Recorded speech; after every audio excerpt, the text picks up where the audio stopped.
O Mahabharata, volume 2, capítulo 23, Massacre Noturno.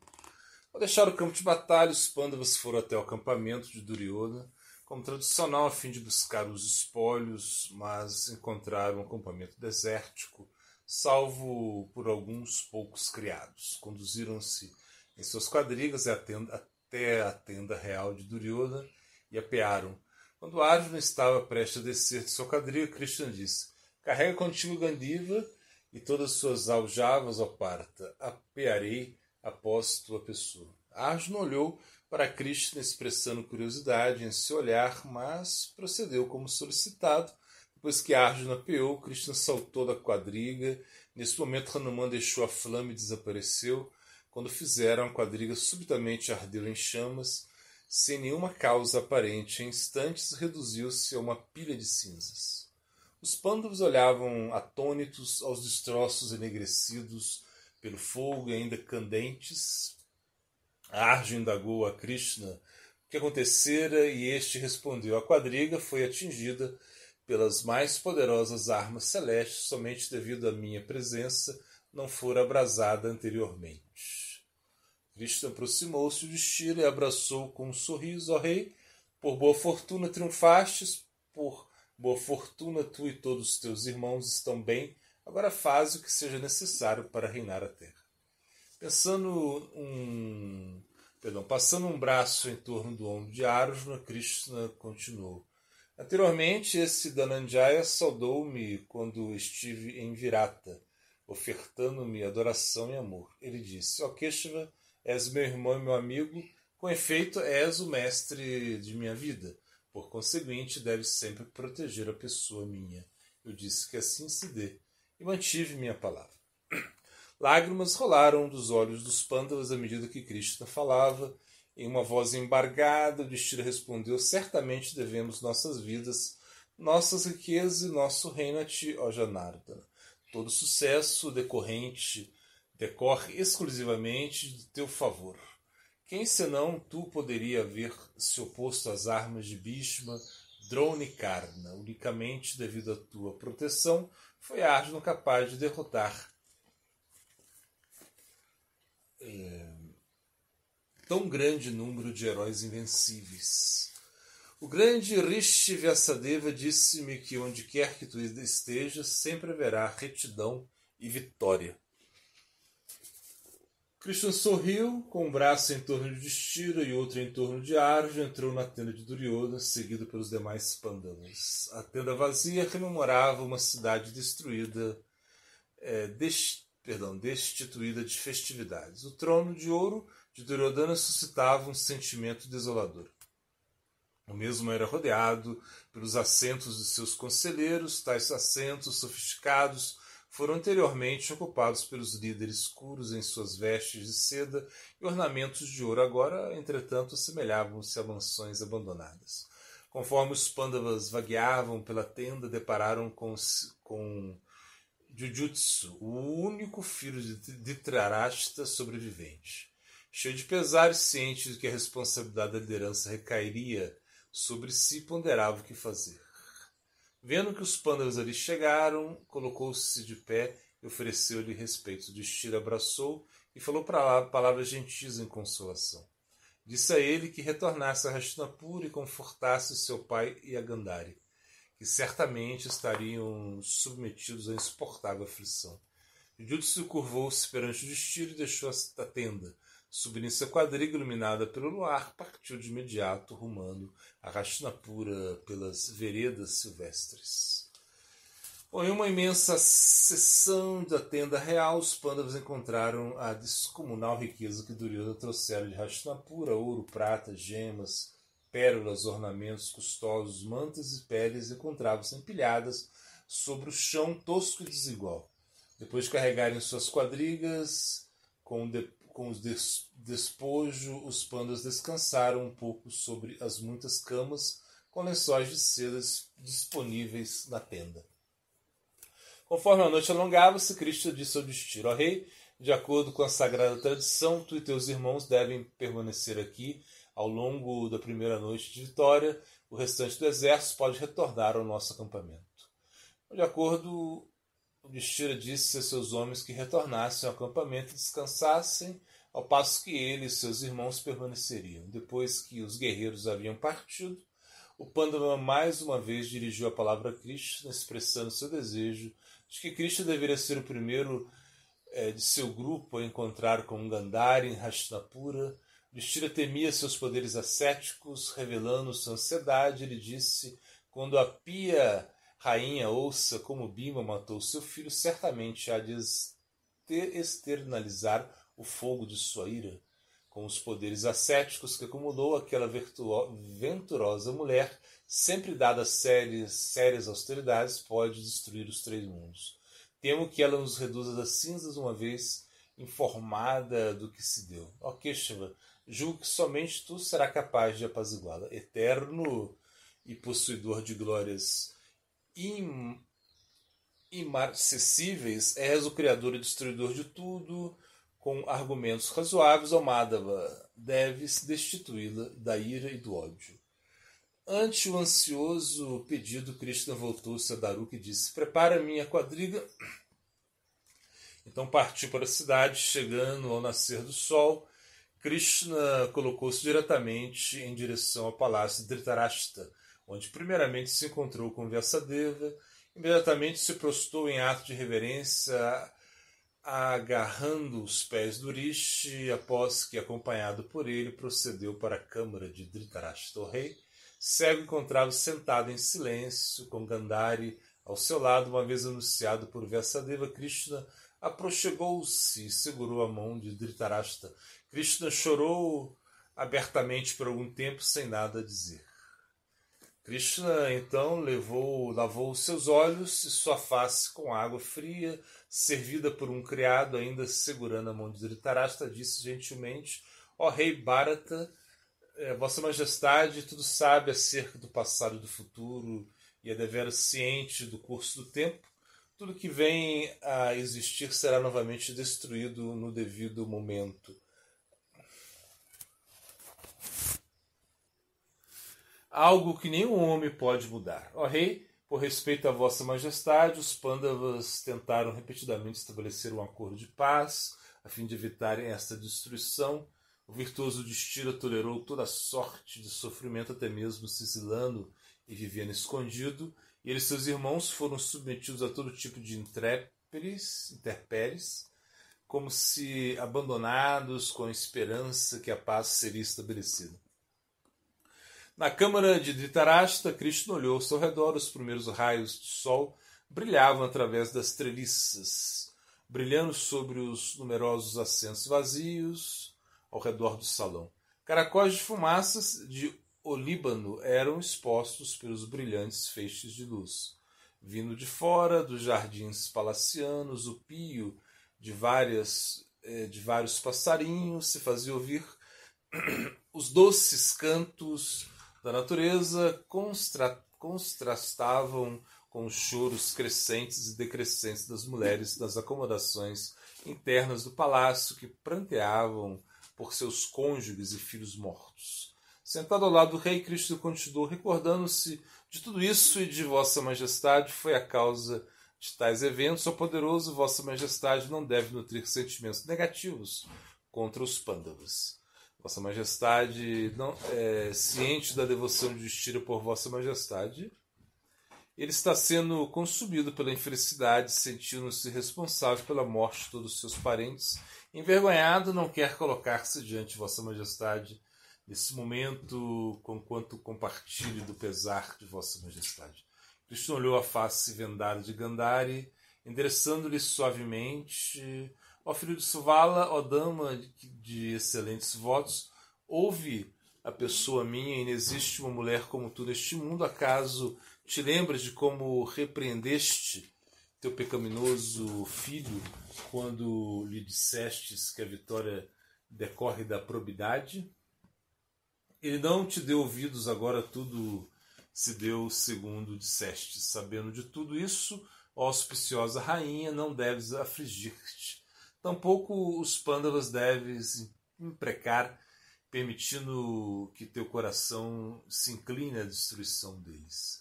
Não há dúvidas de que, como teus olhos iracundos, poderias aniquilar o mundo inteiro se assim desejasses. Lágrimas escorreram para fora da venda das sedas sobre os olhos de Gandhari, que permaneceu em silêncio, incapaz de encontrar sua voz. Finalmente ela disse: o que dissestes é verdade, o Keshava. Minha mente está perturbada devido ao luto. Contudo, ouvindo tuas palavras, a calma voltou a mim, ó Janardana. Esse idoso monarca não tem mais filhos, tu e os filhos de Pando são agora o meu único refúgio. Gandhari enterrou sua face em um tecido de choro sonoramente. Krishna consolou tanto Gandhari como seu esposo, compartilhando com eles a sabedoria dos Vedas. Após dedicar algum tempo a eles, levantou-se e disse: voltarei a fim de rever-vos. Permiti-me partir agora de modo a estar novamente com os Pandavas. Dhritarashtra e a rainha ofereceram seus respeitos e permissão de ir-se. Krishna então deixou a câmara em cuja porta Daruka o aguardava, sob a visão de milhares de regozijantes cidadãos que habitavam sido informados de sua chegada. Krishna ordenou a Daruka que partisse, momento no qual seu quadriga velozmente deixou o portão setorial com destino a Kurukshetra. Depois que os Pandavas haviam deixado Duryodhana, os 3 Kauravas sobreviventes desocultaram-se e aproximaram-se do príncipe, que se assemelhava a uma gigantesca árvore sal derrubada por uma tempestade. Coberto de sangue e respirando pesadamente, era notória a dor que sentia. Nas 4 direções ao seu redor, bestas carnívoras erravam como homens, buscando pedir riquezas a um rei. A fronte do príncipe contraíra-se em sulcos de ira e seus olhos estavam vermelhos. Encontrando seu rei em tão horrível condição, os 3 guerreiros apearam rapidamente de suas quadrigas e correram até ele. Eles choraram e ajoelharam-se ao seu lado, apoiando-se sobre seus cotovelos. Duryodhana ergueu parcialmente uma das suas mãos em gesto de saudação. Diante do príncipe, Ashvatthama vertia um rio de lágrimas. Por certo, não há nada permanente neste mundo, ó rei, dado que te devemos aqui, prostrado sobre o chão frio coberto de poeira. Tu que dirigias comandos a todos os regentes da terra, está agora reduzido a tão lastimável estado. Ai de nós, onde estão Dushashana, Shakuni e Karna? O que aconteceu? Certamente é difícil compreender os caminhos de Jamaraj, o senhor do Karma, uma vez que tu, ó imponente imperador, foi submetido a esta condição. Todos os 3 homens choravam e rolavam pelo chão. A guerra tivera um preço deveras alto no mundo dos kshatriyas. Agora o próprio grande líder Kuru estava destruído, claramente prestes a morrer. A guerra estava terminada quando o endurecimento e a insensibilidade oriundas da batalha deixaram-os. As pavorosas consequências do longo conflito se fizeram sentir.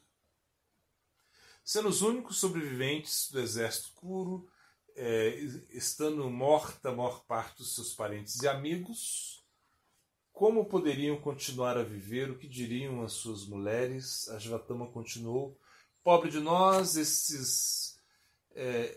este grande rei que antes marchava sobre a cabeça de todos os outros reis, agora come poeira.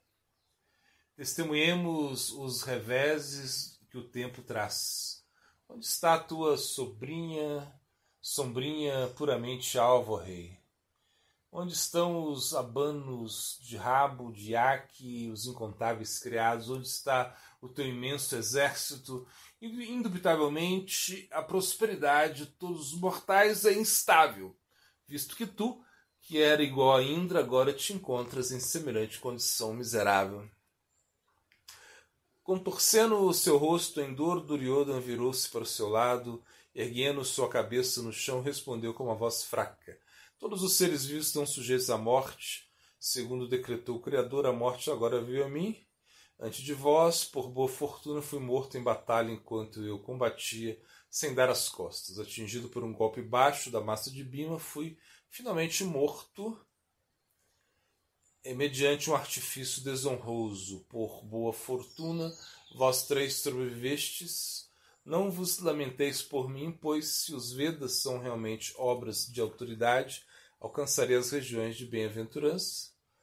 O destino é todo-poderoso, de acordo com o meu destino, encontra-me aqui, estirado e destituído de opulência, deixai-me, logo hei de abraçar a terra e ascender aos céus. A cabeça de Duryodhana caiu para trás e ele suspirou pesadamente. Em Krishna ele pensou. Não havia incertezas no ateniente a ele ser uma personalidade poderosíssima. Haja vista que somente por seu poder e perspicácia os Pandavas foram exitosos. Duryodhana se perguntava novamente se ele poderia realmente ser o Senhor Supremo. Se isso fosse verdade, sua imparcialidade com os Pandavas era certamente inapropriada, era difícil de compreender. Espasmos dolorosos vieram em seu corpo, fazendo gritar. Lágrimas escorriam de sua face quando se prosternou. Ashvatthama, rangendo seus dentes, fixou o olhar em um ponto distante, ainda furioso em relação a como seu pai fora morto. Enervou-se ainda mais, ouvindo que Bhima tirar a vida de Duryodhana com um golpe proibido. Respirando pesadamente, com seus olhos vermelhos em razão da ira, declarou: ouve minhas palavras, ó rei, as quais juro serem verazes, juro pela própria veracidade, que por todos os meus atos religiosos, hoje na presença de Cristo, enviarei todos os Pandavas para a morada de Jamarash. Confere-me tua permissão, Senhor.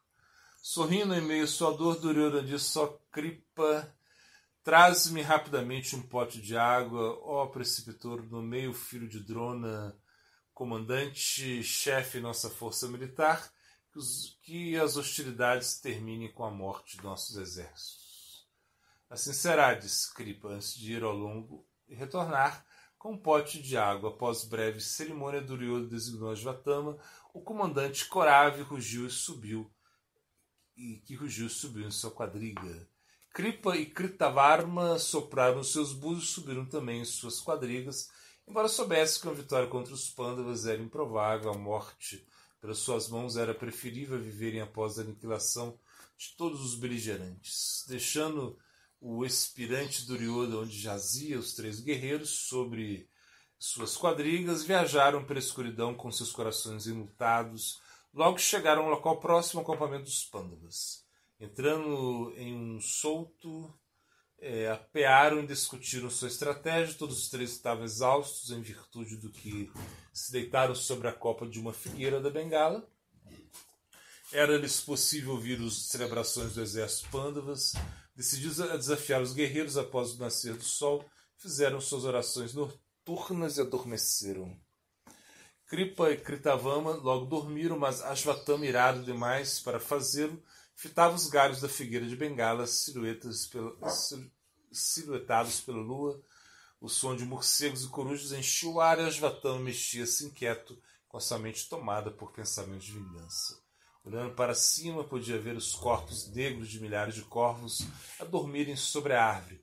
Repentinamente, uma grande coruja, vinda do céu, pousou sobre um galho da árvore. A ave, de estrelantes olhos verdes e garras protuberantes, começou a matar silenciosamente os corvos. Em minuto, matara muitos pássaros que caíam no chão, próximo a Ashvatthama. Em medo, os demais corvos levantaram-se voo, grasnindo e batendo sonoramente suas asas. Ashvatthama refletiu. Certamente o episódio foi um sinal do destino, que o procedimento poderia ser melhor para lidar com um grande número de inimigos do que atacar enquanto dorme. Embora inclinado a lutar, havia pouca chance que ele e seus dois companheiros subjugarem os Pandas. Ele, porém, prometera matá-los. Conquanto fosse pecaminoso matar homens adormecidos, ser-lhe-ias um fim apropriado, uma vez que eles próprios recorreram a muitos artifícios e embustes durante a guerra. Se havia alguma chance de êxito, não havia alternativa de atacá-los enquanto em sono. Com com suas armas deitadas e acreditando na derrota de seus inimigos. O Mahabharata, volume 2, capítulo 28, Massacre Noturno. Terminado a ir imediatamente ao acampamento dos Pandavas, Ashvatthama despertou os outros 2 guerreiros. Sentando-se, desfizeram-se do sono e ouviram Ashvatthama explicar suas intenções. Quando concluíra, mantiveram-se sentados em silêncio, cheios de vergonha, incapazes de responder. Vendo isso, Ashvatthama defendeu seu plano. Não devemos hesitar, haja visto que Duryodhana foi morto injustamente, bem como meu pai e o avô Kuru. Os Pandavas não hesitaram em recorrer a táticas desonrosas e perversas. Qual a necessidade de discutirmos mais este ponto? Somos agora os únicos sobreviventes entre os Kauravas. Se não nos ajudarmos de astúcia, teremos que nos encontrar com nossos partidários na morada da morte. Depois de brandarem em júbilo e tocarem seus tambores de vitória, os Pandavas deitaram-se nos braços do sono. Essa é a nossa única chance de derrotá-los. Qual o juízo vosso, ó heróis? Kripa balançou sua cabeça lentamente. 2 fatores influenciam o resultado de todas as ações: o empenho e o destino. Sem ambos inexiste sucesso. Arruína-se aquele que não age, mas antes depende somente do destino. Algumas vezes, entretanto, malgrado os maiores esforços, o destino fornece somente resultados adversos. Ó Brahmana, embora hajamos dedicado o melhor de nós, não fomos bem-sucedidos. É evidente, por conseguinte, que estamos sob a influência de um destino desfavorável. O tolo Duryodhana, movido somente por cobiça, agiu sem consideração pela virtude ou pelo conselho dos mais velhos. Ele, em razão disso, encontrou-se com calamidades e nós, seus seguidores, afogamo-nos em pesares. A meu ver, nossa melhor conduta é buscarmos pelo refúgio e pelo aconselhar de outros. Partamos para Hastinapura e falemos com Dhritarashtra e Vidura. Eles aconselhar-nos-ão sabiamente. Ashvatthama golpeou a própria perna e olhou para os corvos mortos espalhados pelo chão. Devido à exasperação e tristeza que o consumia, não pôde aceitar a orientação de Kripa. Levantando-se, colocou-se a andar de um lado para o outro, com sua mão em torno da empunhadura de sua espada. Sua voz era fria e sem emoção. Os entendimentos de diferentes homens inevitavelmente diferem. Todos acreditam que sua própria opinião é acertada e que a opinião alheia é equivocada, e demais a compreensão de um mesmo homem muda conforme mudam as circunstâncias. É sempre difícil determinar o que é melhor a fazer. Portanto, ouvindo a sabedoria e então agindo segundo seu entendimento pessoal da virtude, o indivíduo deve decidir-se. Defendendo firmemente a opinião de meu plano é compatível com o nosso dever. Como Kshatras, não devemos mostrar misericórdia aos nossos inimigos, senão que os devemos destruir por quaisquer meios.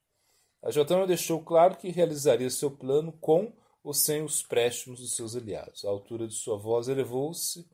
Como Indra matando os Danavas, percorrerei em meio aos Panchalas e Pandavas. Implacavelmente despedaçando-os, pagarei minha dívida para com meu pai. Hoje os Pandavas trilharão o caminho trilhado por ele e por todos os demais heróis cujas vidas ceifaram tão traiçoeiramente. Então sentir-me-ei feliz, considerando que cumpri o meu dever. Vendo a determinação de Ashvatthama, Kripa respondeu: por boa sorte, vemos o quão resoluto estás. E nos evidente que não pode ser dissuadido com teu coração inclinado à vingança. Acredito que nem mesmo Indra poderia afrontá-lo em batalha. Por conseguinte, aguardaremos pela alvorada e então rumemos para o combate contra os Pandavas. Kritavarma e eu acompanhar-te-emos. Por ora, no entanto, retira tua armadura e descansa. Descansados e revigorados, certamente hás de conquistar o inimigo em uma peleja honrada. Não há qualquer necessidade de adotar táticas desprezíveis que somente atirarão a censura de todos os homens. Ashvatthama, com a sua mente fixa em seu plano nefasto, rejeitou a sugestão de Kripa. Não havia possibilidade de aguardar até o amanhecer. Acordando seus cavalos, ele disse: meu coração se aflige com desejo e minha mente com pensamentos de vingança. Como seria possível dormir? Pensando na morte do meu pai, não consigo encontrar paz. Com efeito, não descansarei até que Dristadiumna haja pago todo o preço por seu ato abominável. Ó, duas vezes nascido, como alguém como eu poderia viver enquanto esse príncipe Panchala ainda respira? Como algum de nós poderia descansar enquanto o rei chora em agonia, com suas pernas quebradas pelo vicioso Bhima? Não há possibilidade de vitória a nós no campo de batalha contra os Pandavas protegidos por Krishna. Matemo-los enquanto dormem. Esta é a única maneira pela qual conseguiremos o fim pelo qual anelamos. Kripa olhava em desalento Ashvatthama atrelar seus cavalos ao quadriga, sua face iluminada pelos dançantes raios do luar atravessando os galhos da figueira de Bengala, revelava feições inamistosas. Kripa tentou mais uma vez dissuadir o filho de Drona. Querido sobrinho, pensa melhor antes de fazer isso. Unicamente um homem pecaminoso cogitaria o que aspiras. Porventura te olvidastes do que é retidão? Certamente aquele que não controla seus sentidos não pode entender a moralidade. Mesmo caso sirva superiores eruditos, assim como a colher de madeira não pode saborear a sopa, um homem humilde, todavia, com seus sentidos sob controle, pode imediatamente compreender que seus deveres quando serve aos mais velhos, assim como a língua saboreia a sopa. Como teu bem-querente, estou tentando refrear-te de algo que somente resultará em tua condenação e posteriormente deixar-te-á imerso em arrependimentos. És celebrado neste mundo como um grande guerreiro, não destruas tua boa reputação, não te afundes em um ilimitado inferno mediante o assassinato de homens a dormirem. Homens estes já considerados mortos. Batalha de maneira justa e ofere fama perpétua. Não tenhas dúvidas que haveremos de auxiliar-te. Esta é minha opinião, ó guerreiro de braços formidáveis. Ashvatthama subiu em seu quadriga e desceu o olhar em direção a Kripa. O que dizes é verdade, ó tio, mas na minha visão é adequado que os Pandavas tenham este fim. Eles agiram muitíssimo mal em virtude do que agora não merecem misericórdia. Não me é suportável o pensamento que Duryodhana, prostrado em agonia, enquanto os Panchalas dormem pacificamente após o pecaminoso assassinato de meu pai. Após o perecer de tais homens vis, não me importa o caso eu nasça como um verme ou inseto em meu próximo nascimento. Não te é possível frustrar minha determinação, irei com ou sem tua pessoa. Kripa e Kritavarma entreolharam-se e balançaram a cabeça. Detê-lo eles não podiam. Parecia que o destino decretara que o último ato da peça marcial seria atuado naquela noite. Eles eram os únicos coravas sobreviventes, Ashvatthama era o seu comandante. Considerando isso, ambos finalmente decidiram acompanhá-lo. Se haveria uma peleja, era dever deles assistirem a Duryodhana. Eles já haviam se comprometido à causa de Duryodhana, havendo matado incontáveis guerreiros do lado inimigo.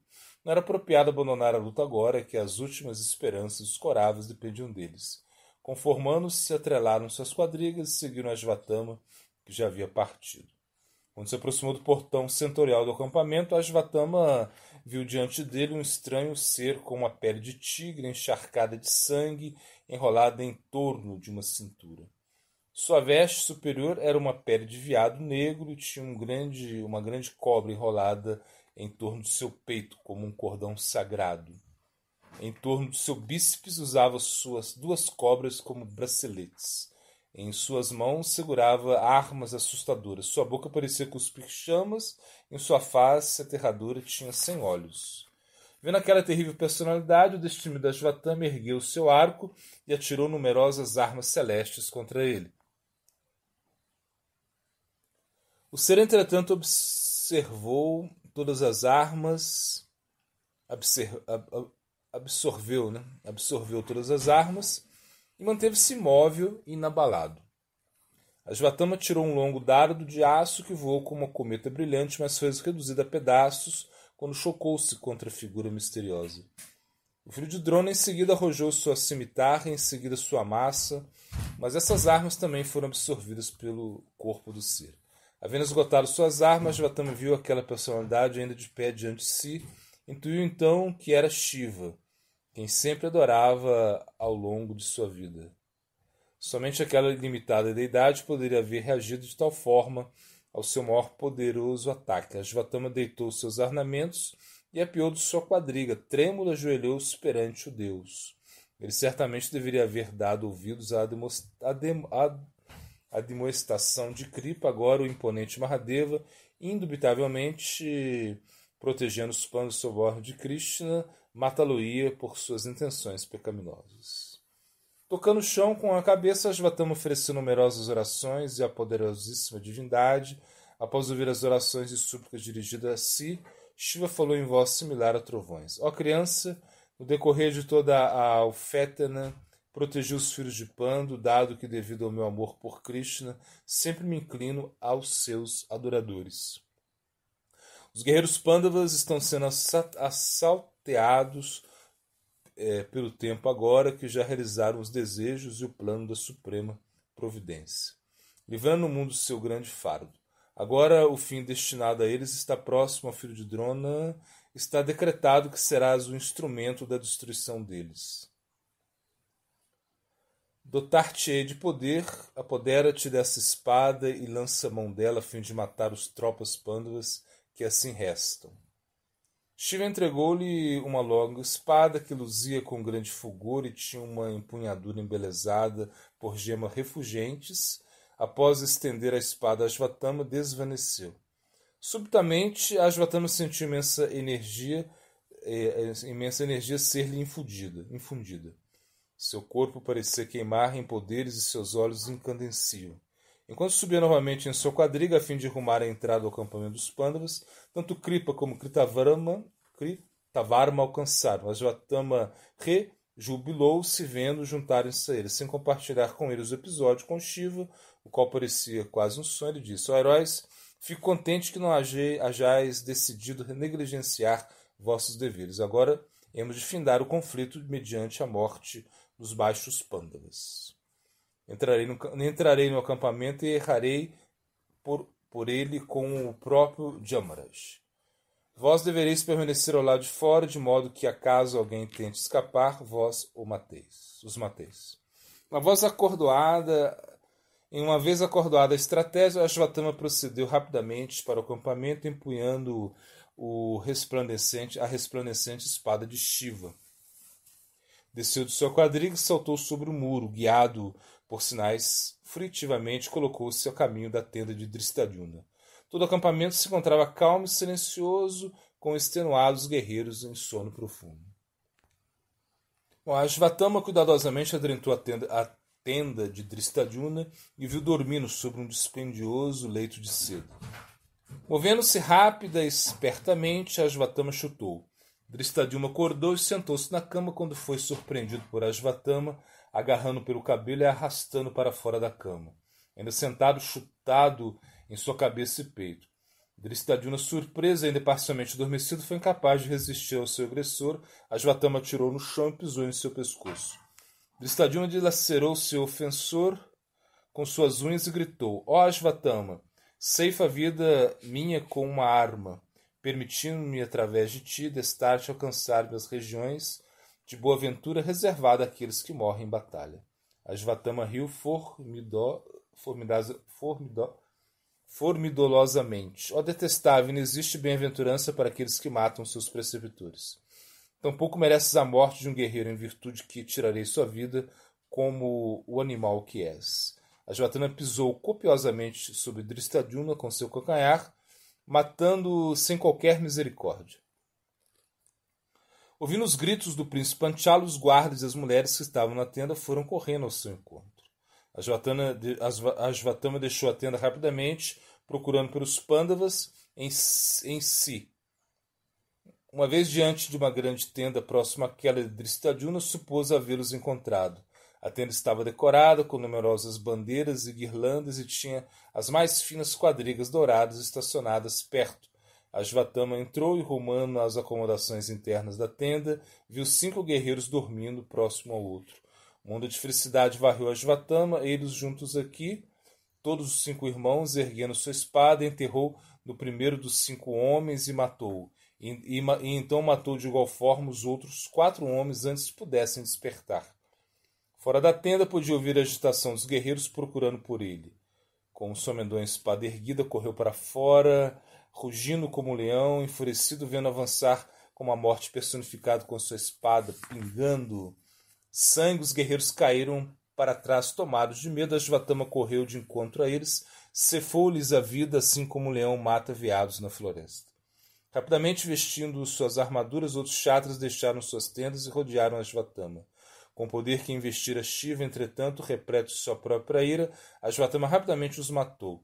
Ele então precipitou para a próxima tenda, onde encontrou o Tamujas, recém-despertado em surpresa pelo alvoroço ao lado da fora. Ashvatthama correu em direção e chutou, matando do mesmo modo que matara Dhristadyumna. Ashvatthama então encontrou-se com Judamanyu, que o arrojou sobre ele, rodopiando sua massa. Judamanyu golpeou Ashvatthama com sua massa precisa em seu peito, mas o filho de Drona não se afetou. Agarrando seu assaltante, jogou-o no chão e matou com vigorosos chutes e socos. Numerosos outros guerreiros atacaram Ashvatthama, mas foram todos barbaramente assassinados, implacavelmente despedaçando as tropas Pandavas com sua espada celestial. Matou muito a dormirem sob suas camas e centenas de outros que tentavam pôr-lhes com armas.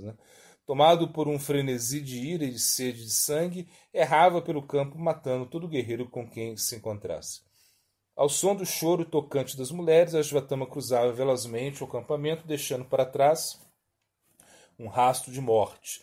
Surpreendidos e atônitos perante sua intensidade e poder, nenhum entre os homens Pandavas viu-se capaz de defender-se. Coberto de sangue, bradando seu grito de guerra, parecia o próprio Jamaraj, desejoso de matar todas as criaturas.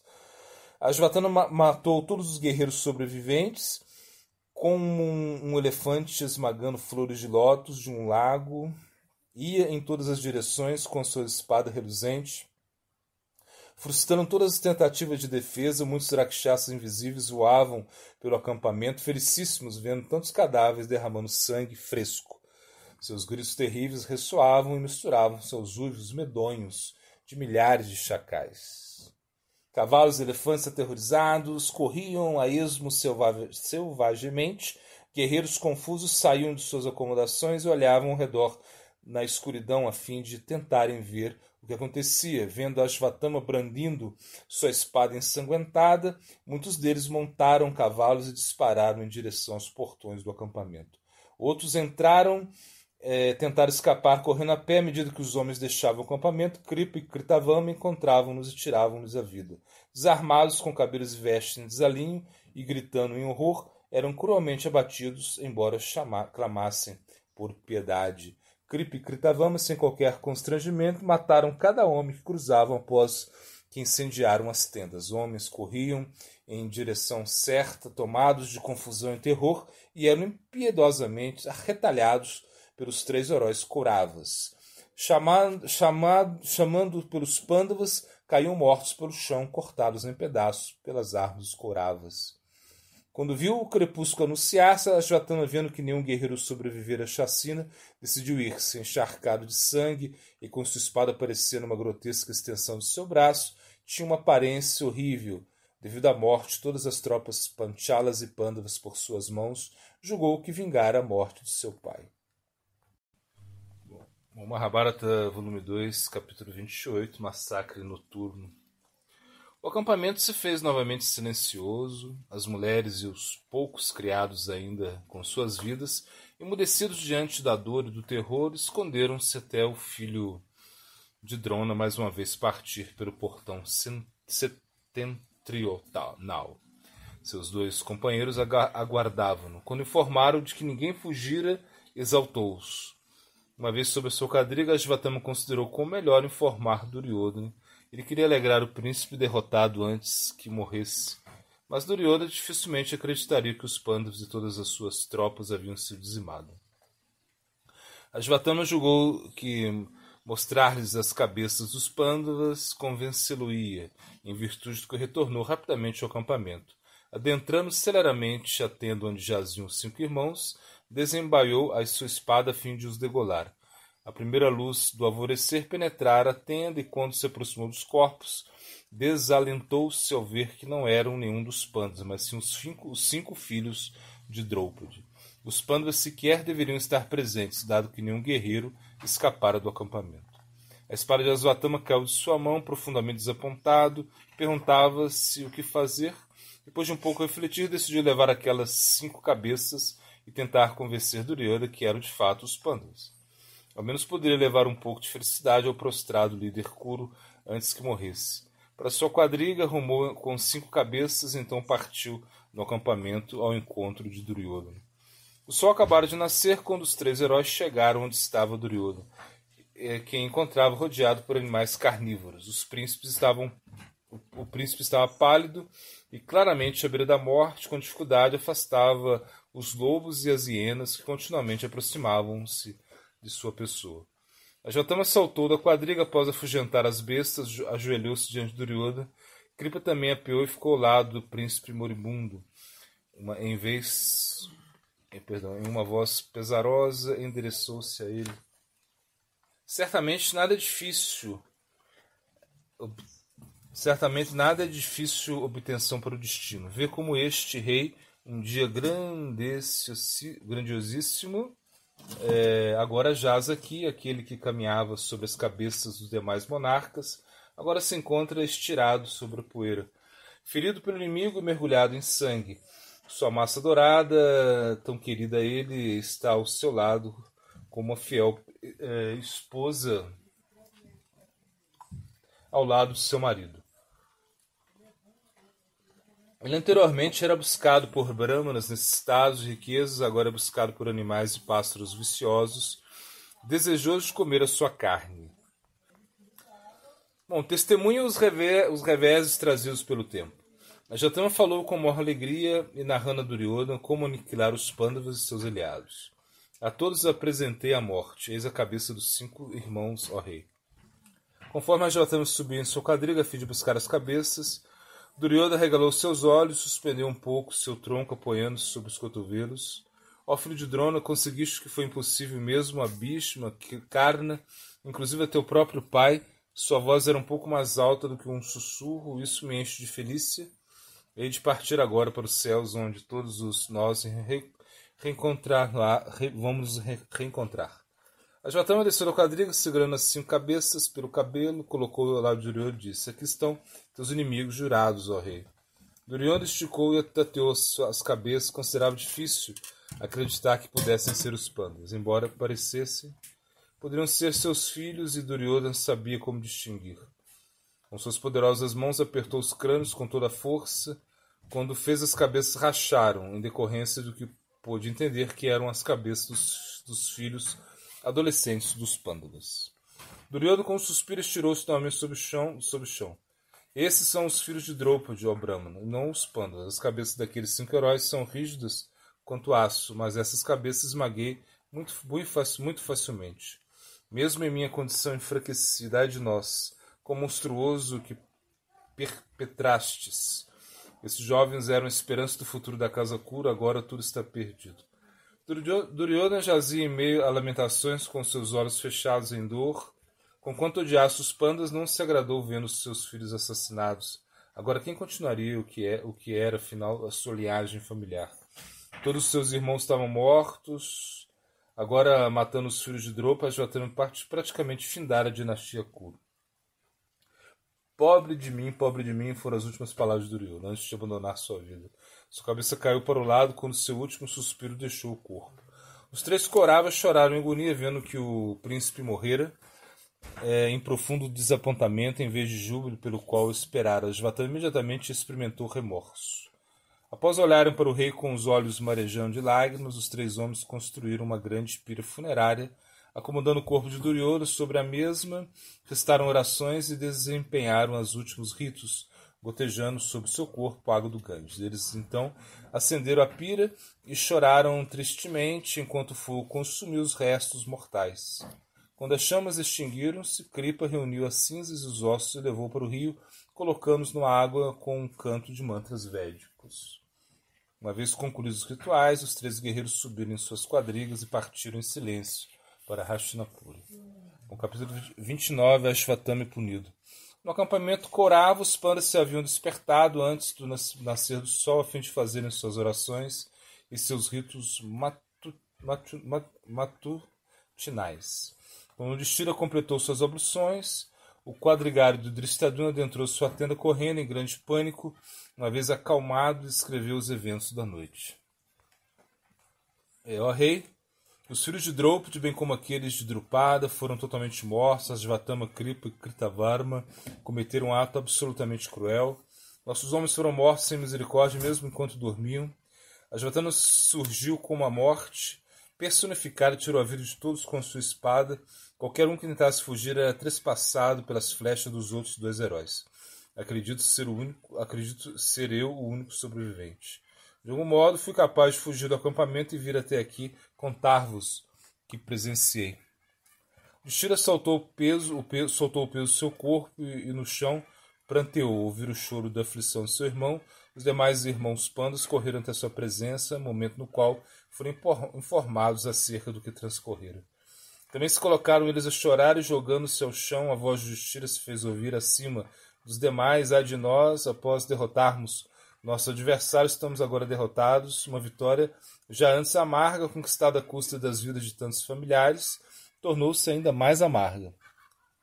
Que felicidade podemos desfrutar agora que todos os nossos filhos, amigos e seguidores estão mortos. Ai de nós, pereceram como merecedores em um barco... Pereceram como mercadores em um barco que, após haverem cruzado o oceano, naufragaram em um rio raso. O que será de Draupadi? Como será capaz de viver depois de receber a nova de que seus filhos foram brutalmente assassinados? Yudhishthira voltou a Nakula e solicitou-lhe que levasse Draupadi ao acampamento Pandava, de modo que pudesse contar-lhe o terrível acontecimento. Depois que Nakula fora, seus demais irmãos consolaram Yudhishthira, que então deixou a tenda, subiu seu quadriga acompanhado por seus irmãos e Satyaki, e permanecera com eles no acampamento Kuru, como rumou para o seu acampamento. Quando Yudhishthira entrou no acampamento, viu os corpos espalhados pelo chão, cabeças, braços, pernas decepados. Encontrava-se por toda parte, com pássaros bicando e bestas rasgando com seus dentes e garras. Vendo como os homens haviam sido mortos sem armadura e desarmados, os pandas desembainharam suas armas e olharam freneticamente ao redor buscando por sinais dos assassinos. Não encontrando Ashvatthama ou seu grupo, entraram chorosos na tenda de seus filhos e encontraram 5 corpos decapitados, ainda deitados sobre as camas. Horrorizados, choravam envoltos em infelicidade. Yudhishthira, sentindo-se responsável por todas as mortes, caiu trêmulo ao chão.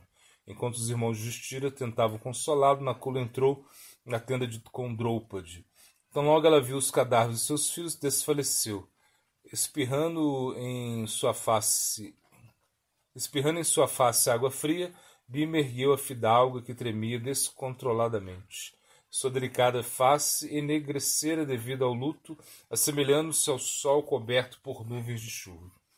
Sustentada por Bhima, a princesa Panchala disse: por boa sorte, ó rei, recobrastes a terra depois de haver derrotado teus inimigos. Por boa sorte, teus pensamentos não repousam sobre o filho de Subhadra, aquele herói de braços poderosos, tão cruelmente assassinado pelos Kauravas. Agora foram meus filhos aqueles a serem mortos pelo pecado. Vendo como foram mortos pelo vicioso filho de Drona, conquanto dormissem, queimo em indizível dor. Se aquele homem baixo não pagar por tão repulsivo crime, hei de perecer. Prometo observar o voto praia e jejuar até a morte. Draupadi sentou-se e assumiu uma posição iógica, com suas pernas dobradas, ao seu lado seus braços esticados. Não desfarei esta postura até que, depois de haver-me matá-lo como um animal, hajais me trazido a brilhante joia que adoro na cabeça de Ashvatthama. Yudhishthira confortou a lacrimosa princesa. Draupadi ergueu seu olhar em direção a Bhima e implorou: atento aos deveres de um kshatriya, ó Bhima, extermina aquele homem vil, assim como Indra exterminou Shambhara. E não existe alguém neste mundo que possa igualar a tua bravura e o teu poder, daí tantas vezes haveres sido o meu refúgio. E com efeito o refúgio de todos os teus irmãos. Lembrando-te que desses eventos passados, mata o filho de Drona e ser feliz. A voz de Draupadi eram gemidos lamuriantes. Com suas mãos cobriu o seu rosto, cortado por lágrimas, com o rosto baixo, pranteou de forma tocante. Era-lhe impossível tirar à sua mente a visão de seus 5 filhos degolados. Repetidamente golpeando o próprio peito, encheu a tenda com seus gritos. Bhima, olhando ao redor para o massacre de autoria de Ashvatthama, sentiu seus olhos flamejarem e o seu peito mostrava sua respiração acelerada. Ergueu sua massa ainda suja com o sangue de Duryodhana. Após solicitar a Nakula que assumisse a posição de seu quadrigário, deixou a tenda às pressas e saltou para sobre sua quadriga. Em instantes a quadriga deixava o acampamento com seus cavalos a galope. Ele sabia que Ashvatthama, por certo, fora primeiramente ter com o agonizante Duryodhana, em seguida dirigir-se-ia para Hastinapura. Nakula conduziu sua quadriga pela estrada para Hastinapura, assim como o vento corre por sobre a superfície. Pouco depois, Krishna chegou e encontrou a cena terrível. Depois de informado que Bhima partira a fim de ter com Ashvatthama e enfrentá-lo, disse: ó Yudhishthira, uma vez que Bhima te é mais querido do que a vida, por que permaneces aqui sem nada fazeres? Certamente é do teu saber que Drona mimoseou Ashvatthama com Brahmastras, capaz de consumir todos os 3 mundos, conquanto seu pai haja ordenado-lhe jamais se valer dessa arma contra homens. Estou seguro de que, em seu desespero, vai utilizá-la contra Bhima. Unicamente Arjuna, que também recebeu a arma de Drona, poderá neutralizá-la. Não tardes, ordena-lhe que busque seu irmão, irei com ele. Krishna recordou Yudhishthira que um incidente que ocorreu muitos anos atrás, em Dwarka, qual o indicava a natureza impudente e baixa de Ashvatthama, sabendo inexistir uma arma mais poderosa do que o disco Sudarshan de Krishna, fora até Dwarka a fim de requestar a Krishna que o trocasse pelos Brahmastras. Sorridente, Krishna disse: o disco que está aqui ao meu lado, o herói pode pegá-lo livremente, não desejo tua arma em troca. Contudo, mesmo após empenhar-se com toda a sua força, Ashvatthama não foi capaz de mover o disco. Quando desistiu, Krishna indagou por que ele desejava o disco. Ashvatthama replicou: se houvesse sido capaz de assenhorar-se dele, eu haveria te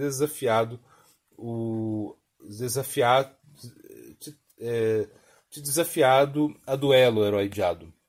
Após haver te derrotado com o teu disco em minha posse, eu seria então o homem mais poderoso da terra. Tens de detê-lo prontamente, Krishna concluiu. Ele é colérico, perverso e cruento. Partamos de imediato. Yudhishthira concordou. Krishna dirigiu consoladoras palavras a Draupadi. Após curvar-se ao Yudhishthira, deixou a tenda, preparando-se para segui-lo. Arjuna disse a Draupadi: ó gentil mulher, uma vez que eu haja decapitado o Brahmana, obsecar-te-ei com sua cabeça. Eu então secar-te-ei as lágrimas em teus olhos e acalmar-te-ei. Depois de cremar os corpos de teus filhos, poderás então banhar-te de pé sobre sua cabeça. Arjuna repetiu irônico: o Brahmana, ele sabia ser proibido matar um Brahmana. Por sua conduta, entretanto, Ashvatthama mostrara haver se desviado do caminho bramínico.